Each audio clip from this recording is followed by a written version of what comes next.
आत्मनिर्भरता आत्मसंतोष का सर्वप्रथम और सबसे महत्वपूर्ण साधन है, किंतु आत्मनिर्भरता का तात्पर्य यह नहीं है कि किसी भी वस्तु के अभाव में दूसरों के सम्मुख आत्मसमर्पण कर दिया जाए।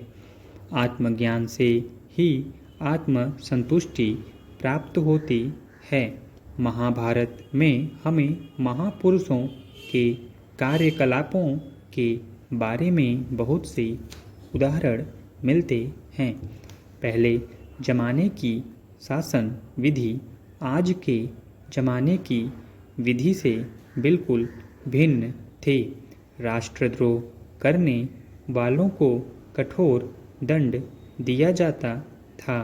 राष्ट्र प्रेम और राष्ट्रभाषा को उचित सम्मान प्राप्त था। विदेशी राजनयिकों को भी बड़ा आदर मिलता था। राजकाज का उद्देश्य जनता की सर्वोत्तम सुख सुविधा और सेवा माना जाता था। किसी के ऊपर अन्याय हो तो वह राजा के पास निसंकोच जा सकता था।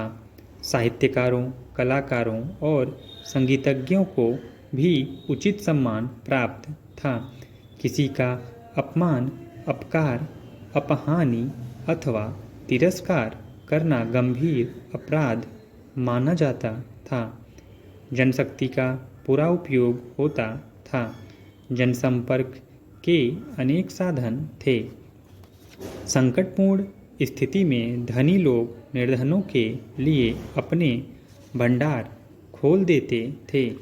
राजकीय आदर्श सर्वश्रेष्ठ मानव सेवा का सर्वोत्तम लक्ष्य माना जाता था।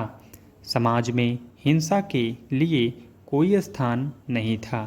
इसीलिए भारत के वसुधैव कुटुंबकम के सिद्धांत को विश्व के देश आज भी सर्वोत्कृष्ट मानवीय सिद्धांत मानते हैं।